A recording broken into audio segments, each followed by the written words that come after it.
Caros amigos, salve Maria. No pós-fácil que escrevi para a primeira edição do livro Antropoteísmo, a Religião do Homem, para explicar a não conclusão efetiva do trabalho, depois de mencionar a continuação ininterrupta da pesquisa, eu mencionava um segundo motivo para essa não conclusão. Dizia eu então, o segundo motivo são as pessoas de perto e as pessoas de longe, os amigos e os inimigos. O professor, como era chamado com carinho e respeito pela imensa maioria de seus alunos, estava sempre cercado de gente.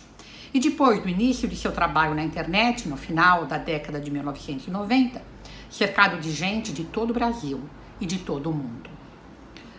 E as pessoas tinham dúvidas, perguntavam, atacavam, questionavam, apoiavam, pediam. E era preciso responder-lhes, era preciso atendê-las. Era preciso, como diz São Pedro na sua primeira epístola, estar sempre pronto a dar razão da vossa esperança a todo aquele que vô-la pede. E sempre pronto o professor estava. Muitas vezes deitava-se tarde, levantava-se ainda de noite, escrevia por horas seguidas para responder a um ataque, para elucidar um amigo, para afastar uma dúvida, para consolar uma aflição, para apoiar uma luta. Isso o consumia e consumia seu tempo.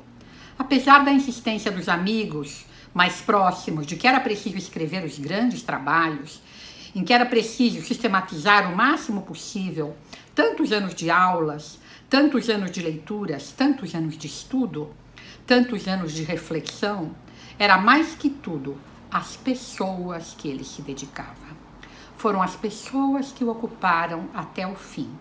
Ele dizia que sim, que ia escrever, mas continuava respondendo às cartas. Sim, respondendo às cartas, centenas e centenas de cartas, que constituem a maior parte de toda a sua obra escrita e que tratam de uma grande variedade de temas, com a viveza, a erudição e o ardor que caracterizaram sempre a personalidade e os trabalhos do Lando, do professor Fedeli. Pois bem, são essas cartas, essas respostas atentas, esses debates vivos, essas considerações polêmicas ou carinhosas, irônicas ou consoladoras, que o Flos Carmeli Estudos põe agora à disposição de todos os seus seguidores. E de um modo muito prático, em podcasts que você pode ouvir onde quiser, em sua casa ou no seu automóvel.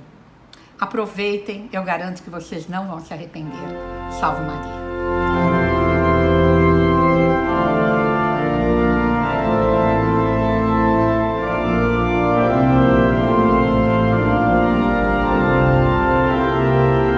Você acha correto católicos criticando católicos? Não somos uma mesma igreja? O caro irmão dispara críticas e mais críticas a um movimento eclesial reconhecido pelo Vaticano e reconhecido pelo Papa, como se você fosse o dono de toda a verdade. Hoje em dia, é grande o número de agnósticos em nosso país e no mundo inteiro. Cada vez mais, pessoas se desviam da verdade absoluta do universo, Deus. Eu não consigo entender por que nossa igreja tem o perdão pela confissão. Pelo que eu sei, o único que pode perdoar é Deus. Admito ter ficado um pouco surpresa ao ver sua opinião sobre todos os tipos de rock. Me admira uma instituição católica, geralmente tão coniventes com o mundo, com essa opinião tão rígida. O senhor se acha cristão? Pois o cristão, caso o senhor não saiba, é aquele que acredita em santos como o senhor Dr. Plínio, senhora Dona Lucília e o senhor João Cladias.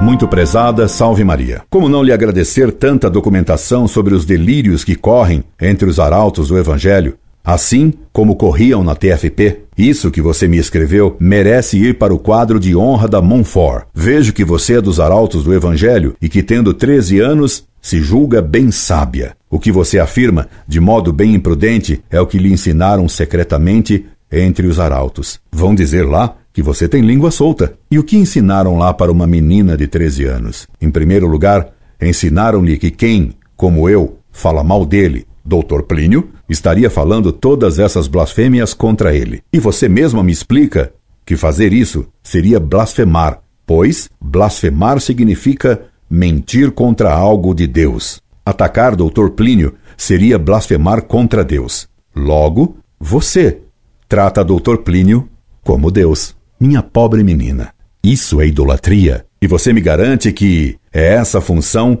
que o Senhor Dr. Plínio teve aqui, na terra, se espelhar em nosso Senhor Jesus Cristo, que foi para isso dar exemplo e para a remissão dos pecados.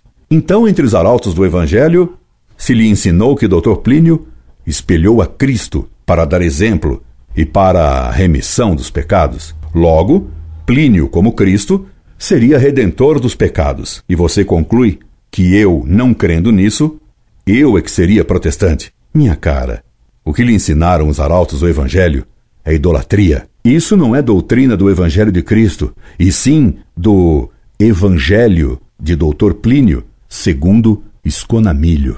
Escreva-me mais, revelando outras loucuras desse Evangelho, que não é o de Cristo, e que se ensina lá dentro. Mas lembro-lhe que São Paulo escreveu e ensinou que, se alguém ensinar um Evangelho diferente do que vos temos anunciado, isto é, diferente que o Evangelho de Cristo, anátema sit. Incorde, Jesus Semper, Orlando Fedeli.